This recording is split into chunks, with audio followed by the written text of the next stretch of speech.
We come here often, so we shouldn't stand out. Let's sit here. Now, it's up to Vodyanica. Let's see how the conversation goes.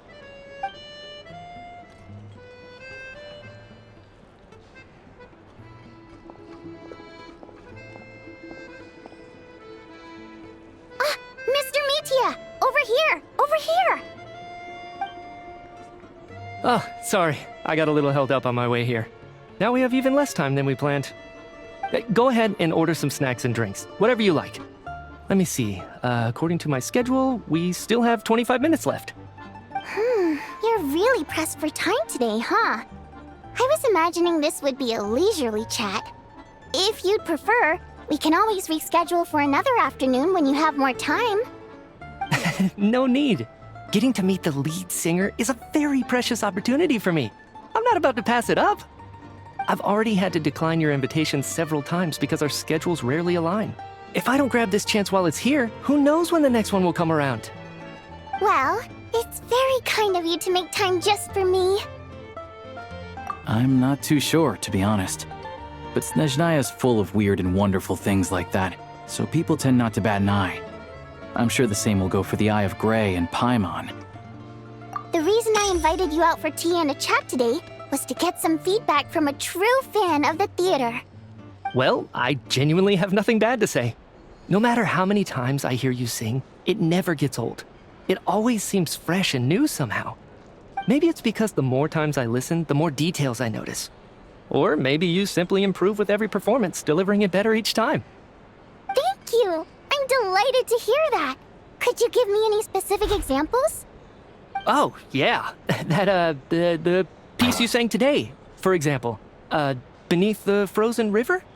Hey, what's with you? I'm just praising a good performance. I always used to find that such a bleak and lonely song. But the more you listen, the more you realize that it's not as cold and nihilistic as it appears. When you really dig down into it, there's a certain level where you're surprised by the emergence of hope. Wow, I'm impressed. I didn't expect you to pick up on that. Actually, I only tried out that angle after talking with a composer. Still, Beneath the Frozen River wasn't on today's program. Oh, really? But it's a classic. You sing it every time. Almost every time. Oh, well then. Let me say a few words about that other all-time classic, Flying in the Wind from the Mountain Sparrow. I didn't sing that one today either. My voice wasn't quite up to it, so I switched it out at the last minute. Oh, but, Sorry, Mr. Mitya, but you were at the theater today, yes? Of course I was. Remember? I said hello to all the troupe members before the show started. You, Odette, and the others. So what did Odette sing today?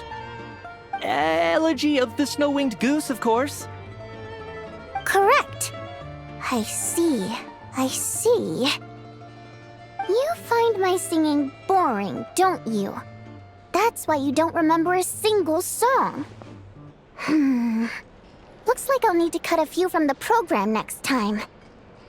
No, that's not it. I swear. All right. I'll be straight with you. I'm sorry. My mind was wandering as you took the stage today. I enjoy watching your shows because the exquisite performances stimulate the mind. It always sparks some inspiration for my research. So, whenever I get stuck at work, I come to the theater for a change of pace. Odette's dance during the elegy of the Snow-Winged Goose today was simply incredible. It got me wondering what she's been going through recently. That look of sheer defiance in the face of utter tragedy? It was so inspiring. I started scribbling in my notebook right away. Not that I made a ton of progress in the grand scheme of things, but I still think it was productive. By the time I snapped out of it, the entire show had finished. So what you're saying is, you didn't listen to my singing at all? Unfortunately not. I'm sorry. I don't know which is more disrespectful. The fact that I don't always come for the show itself, or the fact that I missed your performance. Seems like things are getting a little awkward. Mitya just stepped into a conversational minefield. If there's one thing Vodyanitsa doesn't like, it's people who show disrespect for her performance. This meeting was so hard to set up. Don't tell me it's already falling apart.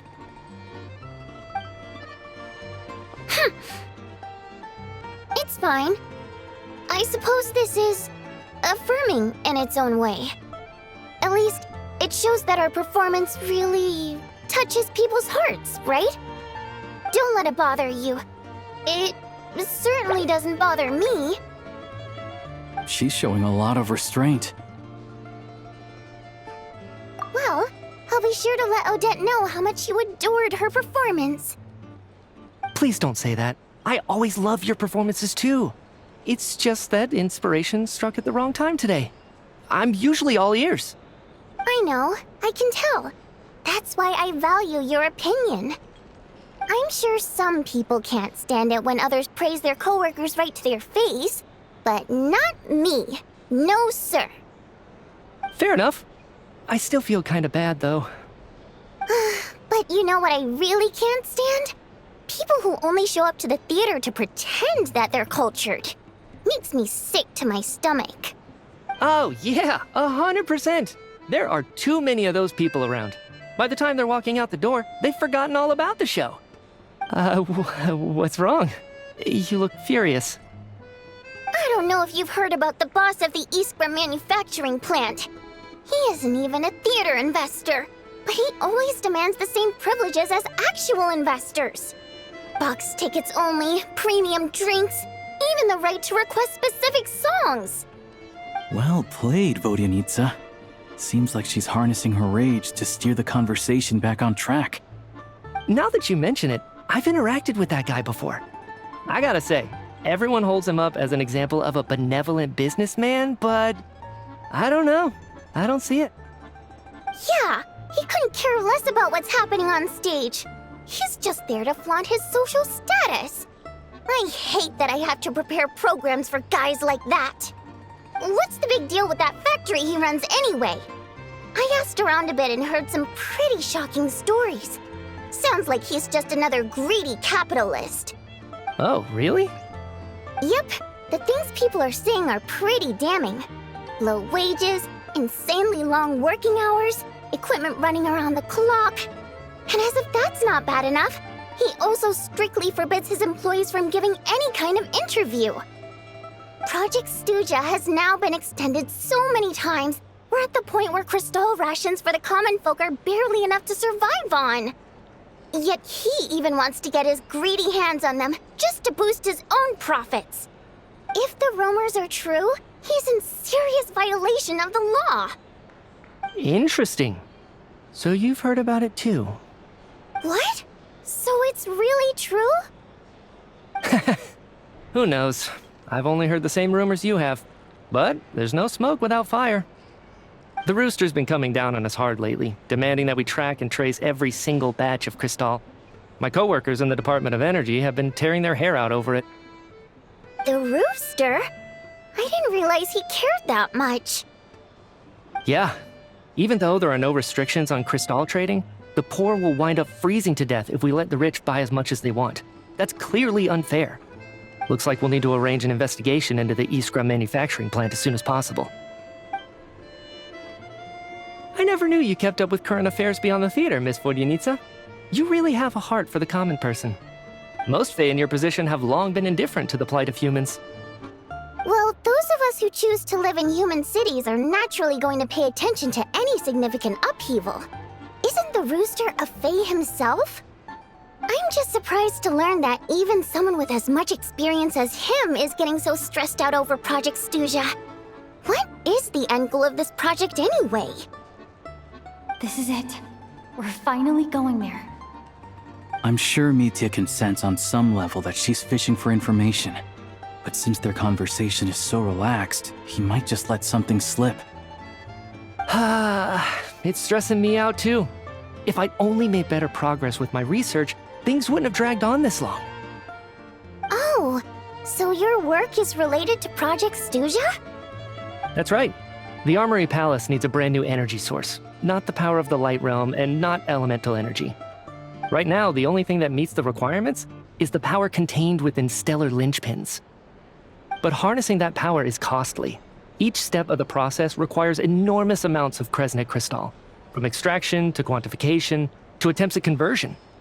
Progress has been painfully slow, and the team is getting burned out as time goes by.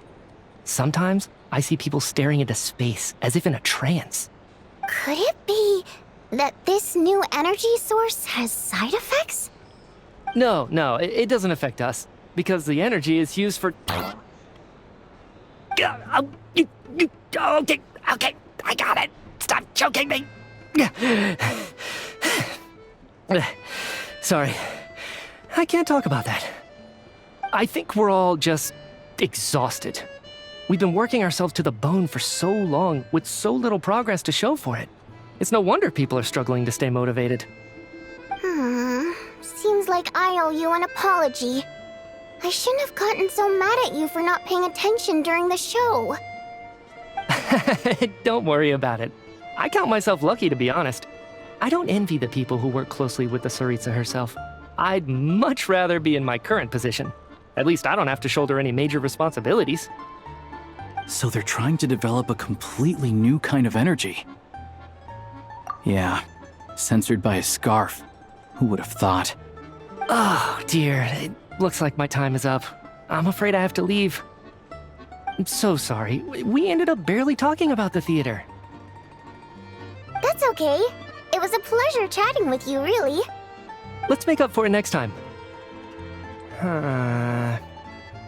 Yeah, hopefully once the work pressure eases up a little, I'll be able to focus more on the performance, and then we'll have more to discuss. We touched on some confidential issues today. I'd be grateful if you could keep it between us. That could have gone worse. Nice job. Why was Mitya in such a hurry to leave, though?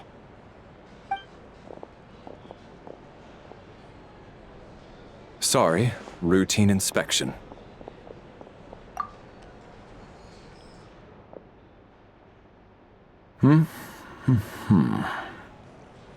Okay, let's go.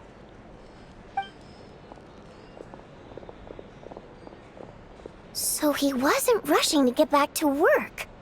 He must have calculated that Valeri would find him here in exactly 25 minutes. That's frighteningly accurate.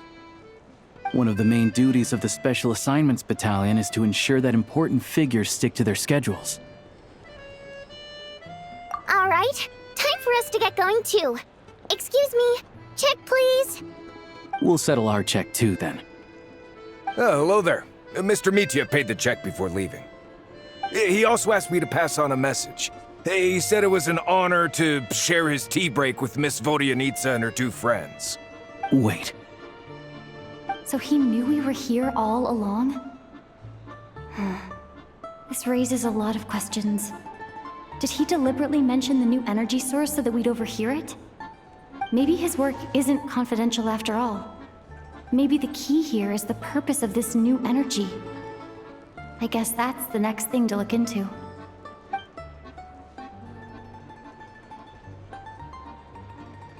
Vodyanitsa and Alosha have both left. Time to head back and call it a day.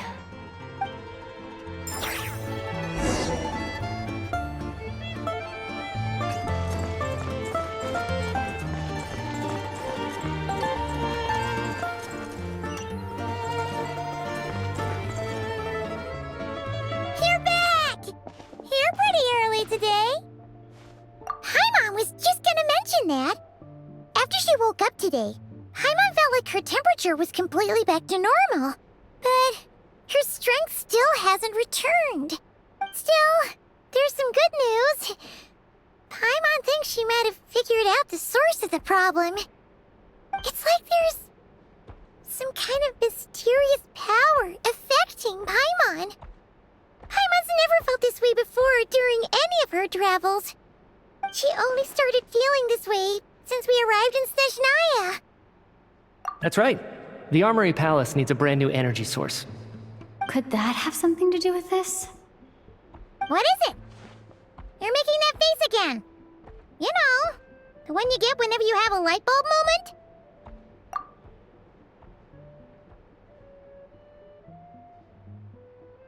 So, they're trying to develop a new energy source here? And you think that might be why Paimon's feeling unwell? Well, Media denied that the energy they're researching has any side effects. Although, he did say that people working on the project have been having issues with their concentration and short-term memory. And even so, those are completely different symptoms from Paimon's. It's pretty faint, so it's kind of hard to tell. But if anything, it seems like it's coming from roughly the same direction as the Armory Palace. Sure, Paimon's with you there. But how, though? The Rokat only has a limited amount of intel. Oh, great point! They argue about Project Stuja every day. If we could sit in on one of their sessions, we might pick up some new leads. Good idea! Oh yeah, while you were out, Paimon tried all the yummiest looking desserts in the Potforia restaurant. This one seemed right up your alley. So, Paimon saved some for you. Come try it once you finish writing your letter.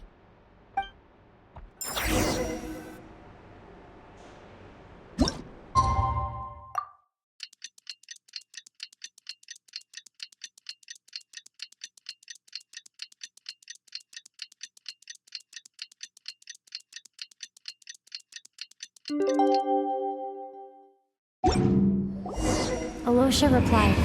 He says that we won't be able to speak at the Vetcha, but he can arrange for us to attend as visitors. Time to get ready. Then head to the Snezhnograd Vetcha.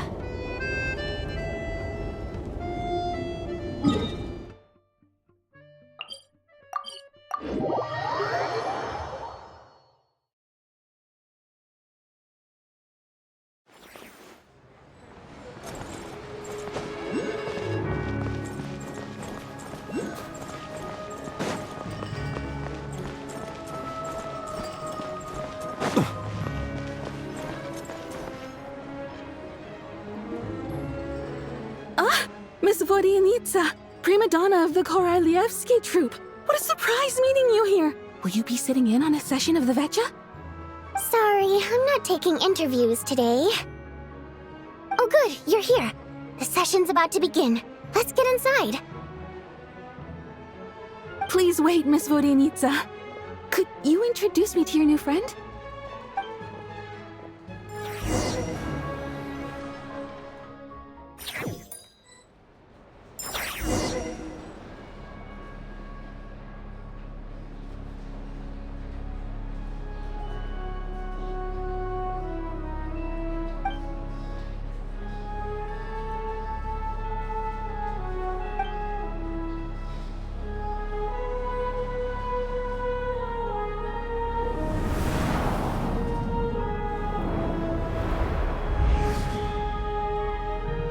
In summary, the energy management commitments made for the outgoing period have been delivered upon.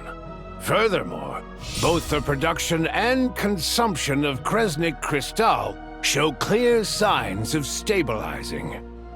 The relevant agencies have assessed the present circumstances and determined that the status quo can be sustained until the next period. For detailed statistics, I would refer you to the industry reports that have been distributed to all persons present. It should also be noted that while the recent blizzards have led to a significant increase in people's energy expenses, this is strictly a short-term phenomenon associated with a remotely located monster. Her Majesty the Tsaritsa is giving her full attention to this matter. We should have every confidence that it will be dealt with swiftly and conclusively. A financial report on disaster relief is also present in this report, courtesy of Pantalone.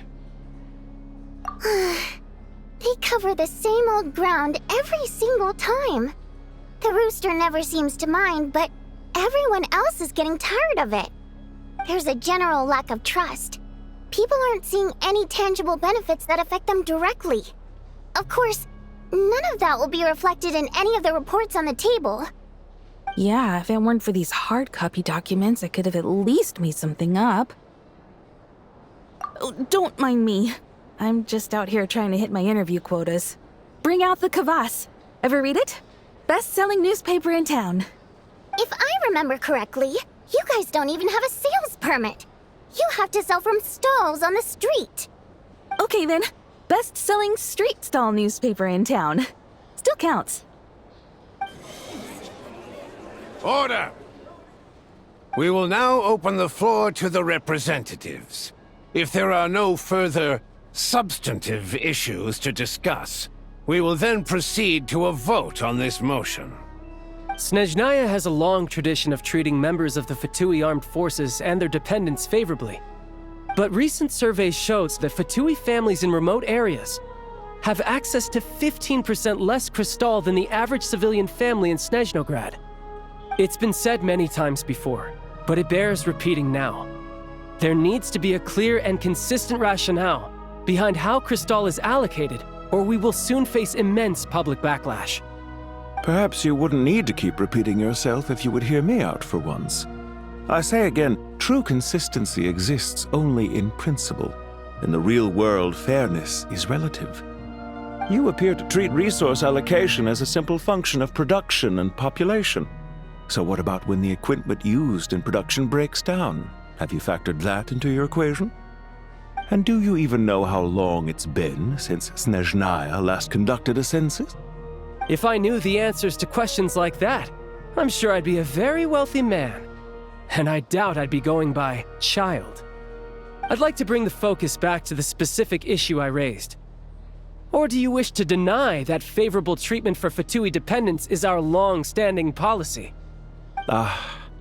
It's easy to be a critic when there's no accountability. That seems to be a running theme in the anti-Project Stuja cohort. Defeat the ringleader and all other problems will magically resolve themselves. That's what they seem to think. But in case you aren't aware, not one jot in my report would change whether Project Stuja continues or not. So you have no intention whatsoever of finding a solution to this problem? On the contrary, I'm the only one here who ever brings solutions. Child opened by speaking up for the armed forces. Regrator struck back with style and a war of words ensued.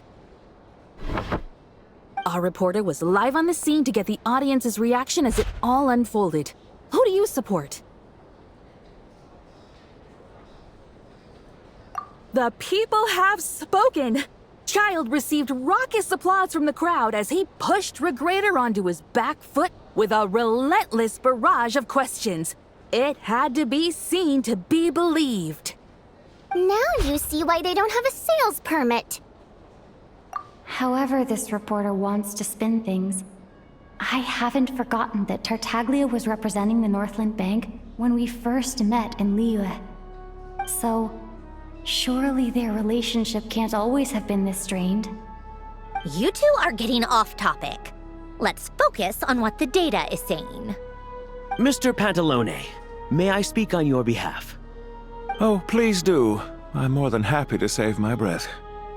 Crystal distribution policy undergoes modifications with each new period, the ultimate goal being to find the most reasonable method of allocation, which I believe is what Mr. Tartaglia also seeks. But I fear many may have been misled on this topic by extremist activists. To clarify, Project Stuja is not the root cause of the problem. It is merely a framework for resource distribution.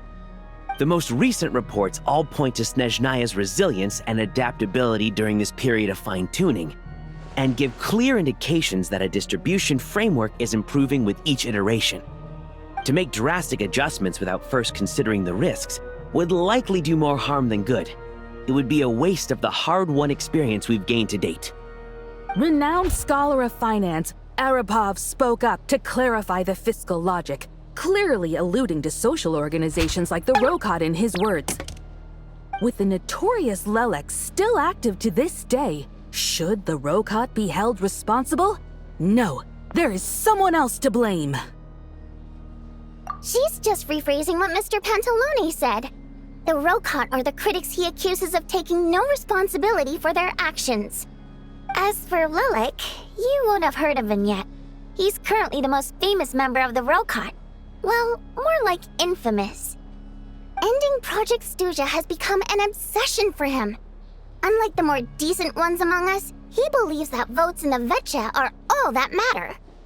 So whether it's threats, coercion, or bribery, he'll use whatever means necessary to get people to change their vote.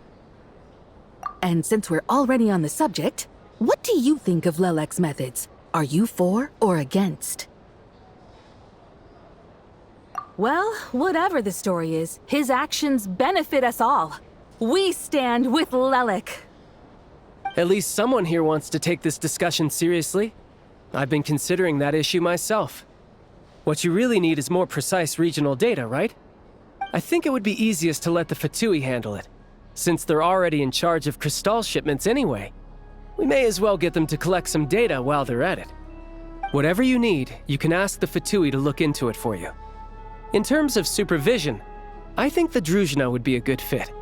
I had hoped to discuss this with Miss Vesna, but sadly, she's not present. I will be happy to take a note of your suggestions and present them to Commander Vesna for a decision upon her return. The Commander has always taken a keen interest in Project Stuja. However, given the Druzhna's demanding workload, I'm afraid it may prove difficult for them to provide any practical support. Let us refrain from jumping to conclusions until a concrete and actionable plan is in place. My apologies, Lord Rooster. There are numerous issues to address here, including manpower, time sensitivity, and reporting lines. Nevertheless, I support drafting a proposal. Follow the usual procedure, and it can be raised as a new motion for all parties to evaluate at the appropriate time. In that case, I'd like to share one thought before the proposal is drafted. The issue of time sensitivity was raised just now, which I presume relates to the official reports. In fact, the Energy Commission already collects regular statistics on each urban center and its surrounding area. Would these be of any use? That's a good idea. I read every issue of Sviet-Lolaidovka's report, and although my focus is mostly on the section about equipment operation, the energy consumption statistics also yield a lot of insights. Be that as it may, does no one see an issue with using local data to determine Crystal quotas? In the long term, it seems like a very risky solution.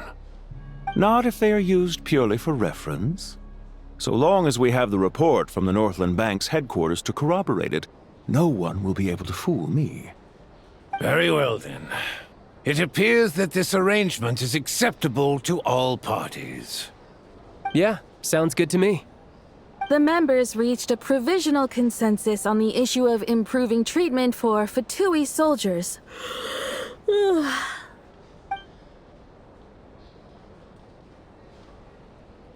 Today, the prima donna of the Korailievsky troupe attended a session of the Snezhnograd Vetcha in the company of a most charming young lady. The question on all our minds is, what is the true nature of their relationship? Write anything like that again, and I'm revoking your permission to interview the troupe. Got it?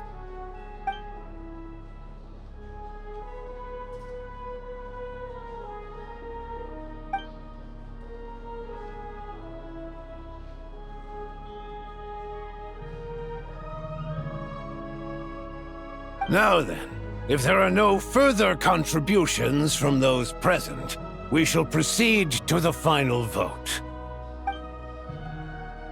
Hey, check it out! What made him vote against? Why now?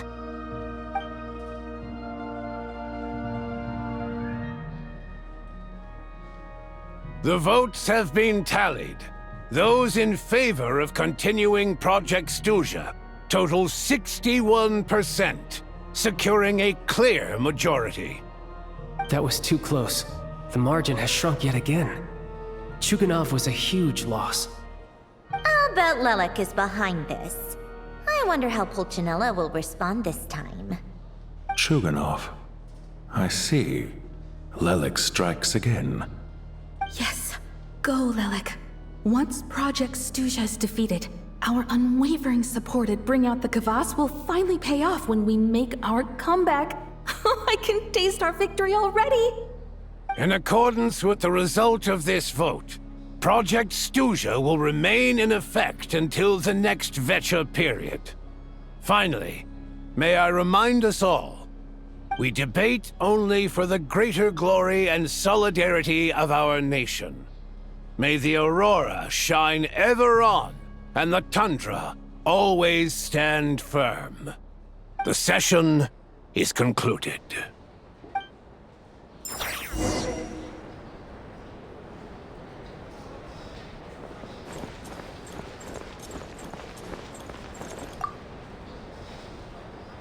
I have to say, I really wasn't expecting Chukunov to vote against Project Stuja.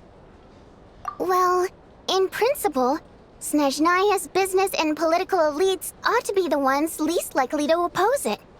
As we heard, Project Stuja is basically just a resource distribution framework that requires everyone to cut back during the winter. But even if the policy got cancelled, the Tsaritsa's energy needs wouldn't suddenly go down.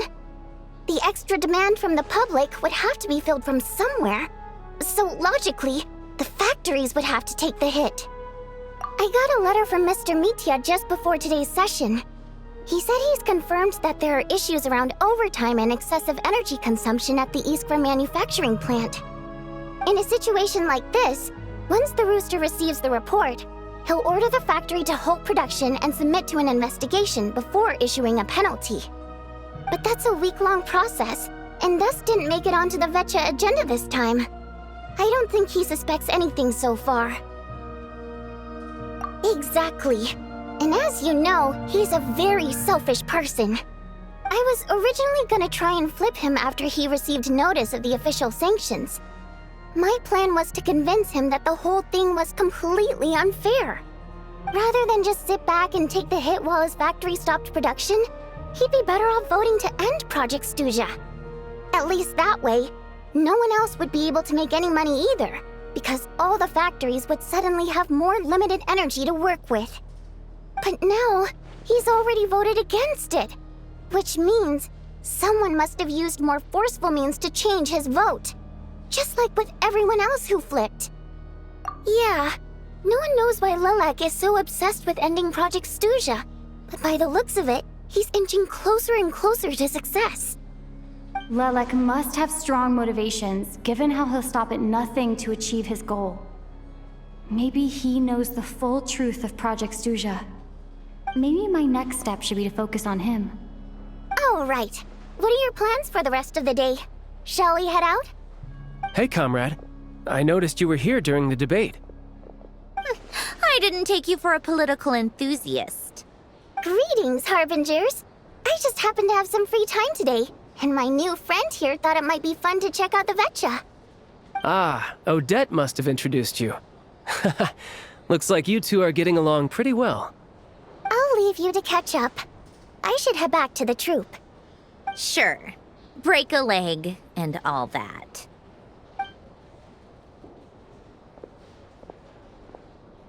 Thought it might be fun to check out the Vecha, did you? Things are never that simple with you, Traveler. There's no way you're here for kicks and giggles. Tell me I'm wrong. Oh, yeah. To some, he's a captivating enigma. To others, he's the bane of their existence. No one ever thought that some anonymous nobody from the Rokot could cause such a stir. Huh? You want to look into Lelik?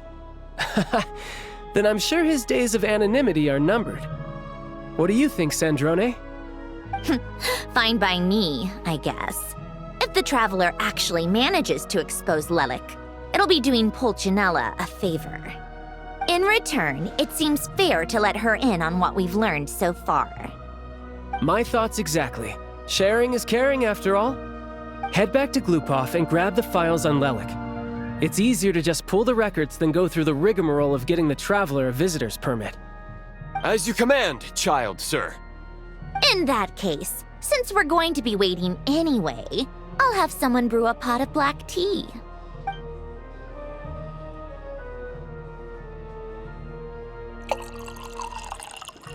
One common thread among the many incidents Lelik has been involved in is that the victims are all too scared to share any real information about him. Clearly, he must have threatened them in some way. His modus operandi is to silently infiltrate the scene and leave a threatening letter behind. But neither the letters nor the crime scenes ever yield any clues to his identity. So all these files have to offer are short statements by the people affected. They don't give us a lot to go on. If nothing else, it shows we're dealing with a trained professional who's versed in counter-surveillance. Yes, and to that point, he often strikes in highly secure locations.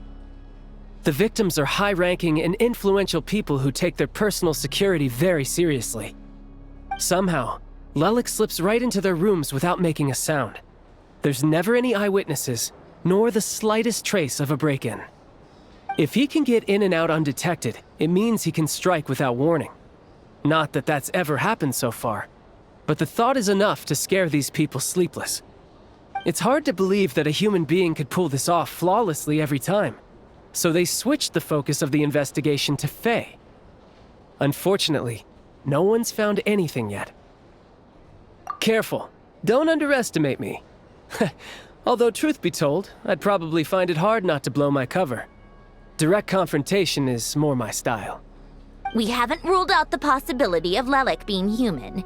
It's just, there can only be a handful of people in all of Teyvat who'd fit the profile. Faye, on the other hand, plenty would have the ability, but few would have the motive. No, not as strong as me. You'll never find the culprit with criteria like that.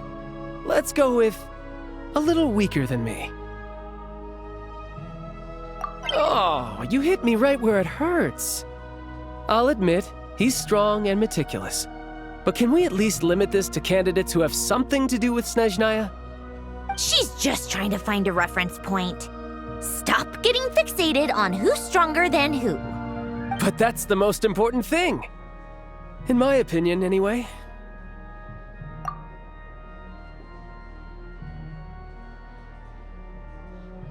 Odette. Yeah, that seems about right. Her skills are solid, and she's always calm under pressure. Except she's Fatui, so the likelihood of her working against us is pretty low. But yeah, much more accurate than your previous example, at least. No, wait a moment. Maybe we should interrogate that assumption. What do you mean? Which assumption? Her Fatui identity doesn't necessarily exonerate her. And when you think about it, the Rokot would be precisely what she needs to conceal her identity. Plus, she wouldn't need to be such a pro at covering her tracks. She'd already know where the Fatui will be and when, so she could choose the perfect time to act. Oh, yikes. I was just thinking out loud. Why is this starting to sound like such a convincing theory? Still, what reason could Odette possibly have for trying to call off Project Stuja? Arlecchino would be the best person to ask. She knows Odette best. Unfortunately, she isn't back yet. Rosaline used to open up to her in private about her struggles with Odette. As I'm sure you can imagine, Arlecchino is quite a lot better with children than Rosaline was. She gave her some tips on how to handle the situation, and Rosaline managed to reach a settlement with Odette before leaving. So I suppose there were at least no lifelong regrets left behind. Beyond that, I don't know the details about that side of things. But I do know that Odette definitely has a motive to hold a grudge against Project Stuja. The reason being, her father passed away during the early stages of the project. That was back before it had been named Project Stuja, when things were still being worked out. But in essence, it's remained the same ever since. Huh, the more you know. Rosaline was always so self-centered. I never understood why she started paying so much attention to Odette. Is that such a surprise? If you cast your mind back, you may remember that Rosaline and I weren't exactly close. We had tea together a few times, but that was about it. Odette's past is no secret. Her father was a fatus and her mother was a very famous ballerina. On the surface, it looks like she followed right in her parents' footsteps. But the truth is quite a different story. After her father passed away on a mission, her mother was overcome with grief. She broke her leg during a performance and could never dance again. Odette was only interested in ballet at the time, but this tragedy left the family with both breadwinners gone. They could barely make ends meet. Per Capitano's policy, family members of Fatui who died in the line of duty had to be appropriately accommodated and provided with adequate assistance. So, regardless of how Rosaline may have felt about it, it fell to her to resolve the issue of Odette's family's livelihood. In the end, the solution they agreed upon was to have Odette join the Fatui. Right, because the alternative would have been a one-off compensation payment, I guess. In that sense, joining up was definitely the better option. Still, she must have had mixed feelings about it, right? If she doesn't even like the Fatui. It's just a theory, a possibility. But as a motive for Odette to become Lelik, it holds up. That said, I have no idea where Odette's head is at right now, or what her conflict with Rosaline was about. Plenty of people were on bad terms with Rosaline. I have no intention of trying to figure it all out. Yes, but there's not much point in discussing that now. Yeah, back to Lelik. Since our investigations so far have turned up next to nothing, we've got nothing to lose by trying a new angle. Funnily enough, Tonya and I had actually made plans to go to the theater tomorrow to watch Odette's rehearsal. Unfortunately, thanks to this Lelik situation, I'll be stuck working overtime again. Which means you can go in my place. No point wasting the ticket. Plus, you'll get to meet Tonya. Spirit Seeker. Quite the classic ballet. It was passed down through Odette's mother's family for generations, though it hasn't been performed in years. But Odette's been practicing it diligently, and it's finally ready for a return to the stage. Excitement is through the roof. Tickets for the official performance sold out long ago. Tonya's excited for it too. She's desperate to see it no matter what. Personally, it's not really my kind of thing, but since she's my little sister, I had to figure something out. I've actually seen it several times before. The story's pretty straightforward. The lead character follows a trail of clues left behind by a spirit, gradually recovering her memories along the way. It's a tale of love and regret. So not exactly reinventing the wheel, at least by today's standards. But when that classic melody kicks in and the lead character begins to dance, it always gets me. It really is beautiful. Not an easy dance to do justice to, though.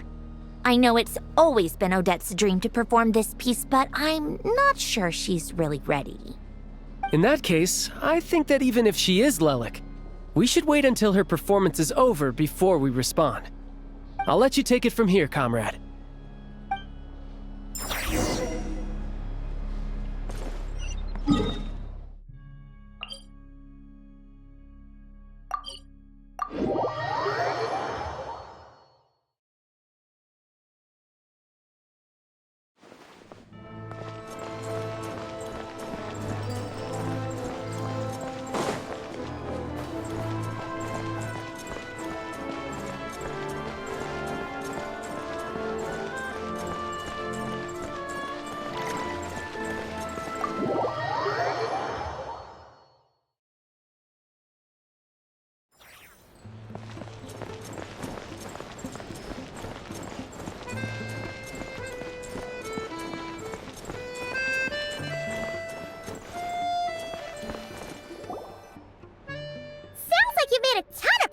Today.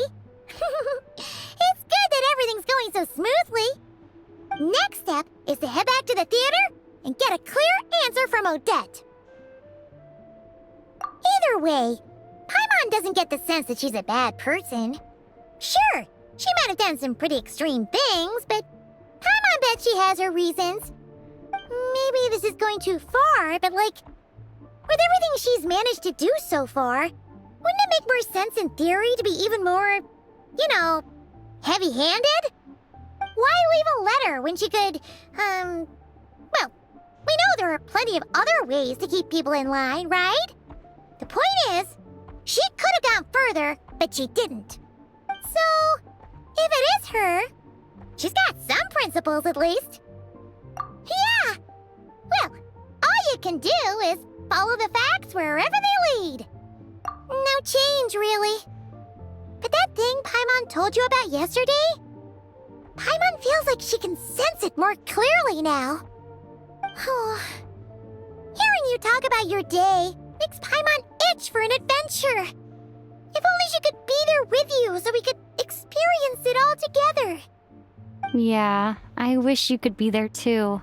I'm not used to adventuring alone. But don't worry, we'll get to the bottom of this. Guess it's just one of those things. Never mind. Paimon will behave herself and keep resting.